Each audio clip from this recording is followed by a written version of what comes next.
ಈಗ ಇನ್ನೊಬ್ರು ಯಾರು ಹೇಳ್ತೀರಿ दूर या ಕೊಟ್ಟವ್ರು ಯಾರು बोलो। ये जो सरकार है मोदी सरकार बेटी बचाओ बेटी पढ़ाओ करके बोलती है और नालायक लोग मुसलमान माँ बहन बेटी को गंदी गंदी बात करते हैं। उसकी उम्र तो देखो प्रभाकर भट्ट की, बेचारा कभी चेहरे में अपना आईने में अपना चेहरा नहीं देखा होगा। इतनी उम्र होने के बावजूद किसी को इतनी गंदी बात करता है बोले तो उसकी माँ उसकी बहन उसकी बेटी उसकी औरत करते होंगे वो सब हरकत। मुसलमान औरतों को बोलता है शर्म नहीं आती है? तुझे उतना हाईलाइट होने की शौक़ है, तेरी माँ बहन बेटी को बोलते रहो तो हाईलाइट हो जाएगा। बार बार मुसलमान को क्यों टारगेट करते हैं? शर्म नहीं आती है? हमारे इस्लाम में किसी को ऐसा बोलना जायज़ नहीं है, फिर भी तू बोल रहा है तो बड़ी शर्म की बात है। तेरी उम्र देख, तू क्या बात कर रहा है? तेरे दोनों पैर खबर में हैं, बात करने से पहले शर्म कर। किसको बोल रहा है? तू एक माँ के पेट से जन्म लिया है, तू पहले वो याद कर। और इसमें जाति वाती तू कर रहा है ना नालायक। जाति तो सिर्फ दो ही है, एक औरत एक मर्द, ये दो लोग की जाति है। तू बोल रहा है तू जितना हो सके उतना हर मुसलमान औरत माँ बहन से तू माफ़ी मांगेगा बेहतर है। तो आगे हमको अभी उसको आगे बढ़ाना है, तू जितना जल्दी हो सकेगा माफ़ी मांगेगा, तेरी लाख लाख इसमें भलाई है। तो हमारे को बोलने से बेहतर क्या तेरे घर वालों को जो बोलना बोले, हमें कुछ फ़र्क नहीं पड़ेगा। दोबारा आइंदा मुसलमान के बारे में औरत के बारे में कुछ नहीं बोलेंगे। मेरा नाम आसमा काले। आज क्या करें मैडम? आज हम लोग बीजापुर गांधी चौक पुलिस स्टेशन में उसका कंप्लेंट करने के लिए आए थे। अभी फ़िलहाल हम गांधी चौक पुलिस स्टेशन को कंप्लेंट देने के लिए आए हुए हैं। अगर आगे नहीं तो और इससे बड़ा करने वाले हम लोग। मेरा नाम Asma Kalebag, Vijayapur city woman block Congress president. ಹೇಳಿ ಮೇಡಮ್। ಇವತ್ತು ಕಲ್ಲಡ್ಕ ಪ್ರಭಾಕರ್ ಭಟ್ ಅವರು ಒಂದು ಮಹಿಳೆಯರ ಬಗ್ಗೆ ಅವಹೇಳನಕಾರಿ ಏನೋ ಒಂದು ಮಾತಾಡಿದ್ದಾರೆ. ಇದು ನಮ್ಮ ದೇಶದಲ್ಲಿ ನಡೆಯಲ್ಲ ಅಂತ ಈ ಮೂಲಕ ಹೇಳಕ್ಕೆ ಇಷ್ಟಪಡ್ತೀನಿ. ಯಾಕಂದ್ರೆ ಭಾರತ ದೇಶದಲ್ಲಿ ಎಲ್ಲ ಧರ್ಮ ಎಲ್ಲ ಜಾತಿಯವರು ವಾಸವಾಗಿರುವಂಥ ಪುಣ್ಯಕ್ಷೇತ್ರ ಇದು. ಇಲ್ಲಿ ಯಾವುದೇ ಒಂದು ಜಾತಿ ಯಾವುದೇ ಒಂದು ಧರ್ಮಕ್ಕೆ ಸೀಮಿತವಾದಂಥ ದೇಶ ನಮ್ಮದಲ್ಲ. ಅಂಥ ಒಂದು ದೇಶದಲ್ಲಿ ನಾವು ಜಾತಿ ಬಗ್ಗೆ ಮಾತಾಡೋದೇ ಒಂದು ತಪ್ಪಿಲ್ಲಿ. ಅಂಥದ್ರಲ್ಲಿ ಇವತ್ತು ಮಹಿಳೆಯರ ಬಗ್ಗೆ ಒಂದು ಜನಾಂಗದ ಮಹಿಳೆಯರ ಬಗ್ಗೆ ಅವರು ಮಾತಾಡ್ತಾರಂದ್ರೆ ಬಹುಶಃ ಇವ್ರಿಗೆ 60 ವರ್ಷ ಆಗೈತೆ, ಅರಳು ಮರಳು ಹರೈತಂತ ಎಲ್ಲ ದೇಶದ ಜನತೆ ಅರ್ಥ ಮಾಡ್ಕೋಬೇಕು. ಯಾಕಪ್ಪ ಅಂದ್ರೆ ಇವತ್ತೊಬ್ಬ ಮಹಿಳೆಯರ ಬಗ್ಗೆ ಕ್ಷುಲ್ಲಕವಾಗಿ ಯಾವ ಒಂದು ಶಬ್ದ ಯೂಸ್ ಮಾಡಿದ್ರೆ ನಂಗೆ ಆ ಶಬ್ದನೂ ಅನ್ನೋಕ್ಕಾಗಂಗಿಲ್ಲ.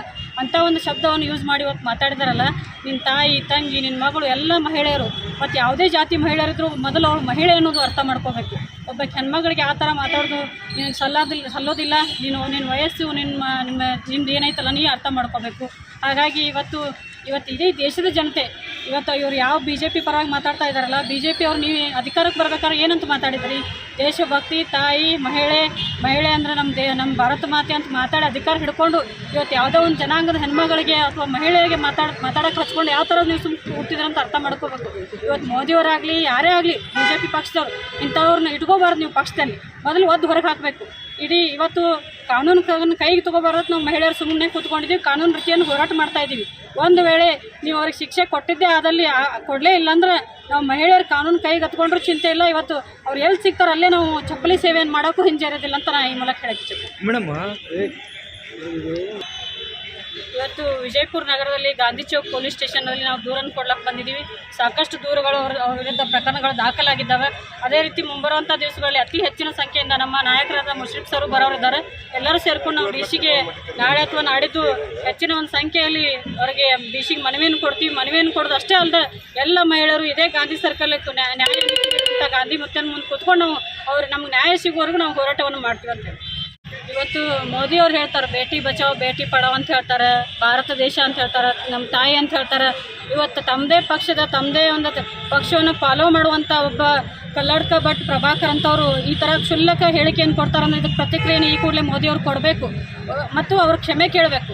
ಇದಕ್ಕೆ ಮೋದಿಯವ್ರು ಕೇಳಿ ಅವ್ರನ್ನ ಈ ಕೂಡಲೇ ಪಕ್ಷದಿಂದ ಇರಲಿ RSSದಾಗಿರಲಿ ಯಾವುದೇ ಇರಲಿ ಅವ್ರನ್ನ ಕಿತ್ತೊಗೆಯುವಂಥ ಕೆಲಸ ಆಗಬೇಕು. ಅವರು ಇಡೀ ದೇಶದ ಹೆಣ್ಮಕ್ಳಿಗೆ ಅವ್ರು ಈ ಮುಖಾಂತರ ತಪ್ಪಾಯ್ತಂತ ಸಾರಿಯನ್ನು ಕೇಳಬೇಕು, ಕ್ಷಮೆಯನ್ನು ಕೇಳಬೇಕು.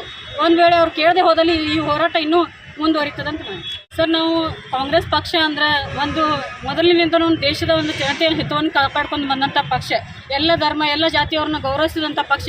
ಇವತ್ತಿಗೂ ನಾವು ಕಾನೂನನ್ನು ಕೈಗೆ ತೊಗೋಬಾರ್ದಂತ ಸುಮ್ಮನೆ ಕೂತೀವಿ ಹೊರತು ಬೇರೆ ಯಾವುದೇ ಕಾರಣಕ್ಕಲ್ಲ. ಅದಕ್ಕೆ ನೋಡ್ತೀವಿ, ಕಾಯ್ದು ನೋಡ್ತೀವಿ. 1 ದಿವಸ 2 ದಿವಸ ಅವರು ಕ್ಷಮೆಯನ್ನು ಕೇಳದೆ ಹೋದರೆ, ಅವ್ರಿಗೆ ಯಾವುದೇ ರೀತಿ ಶಿಕ್ಷೆಯನ್ನು ಕೊಡದೆ ಹೋದರೆ ನಾವು ಕಾನೂನನ್ನು ಕೈಗೆ ತೊಗೊಳ್ಳೋಂಥ ಅನಿವಾರ್ಯತೆ ನಮ್ಗೆ ಬಂದೇ ಬರ್ತದೆ. ತುಂಬ ಜಿಲ್ಲಾಧ್ಯಕ್ಷರು ಮಹಿಳಾ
ಈಗ ಇನ್ನೊಬ್ರು ಯಾರು ಹೇಳ್ತೀರಿ ದೂರು ಯಾಕೆ ಕೊಟ್ಟವ್ರು ಯಾರು ಹೆಸರು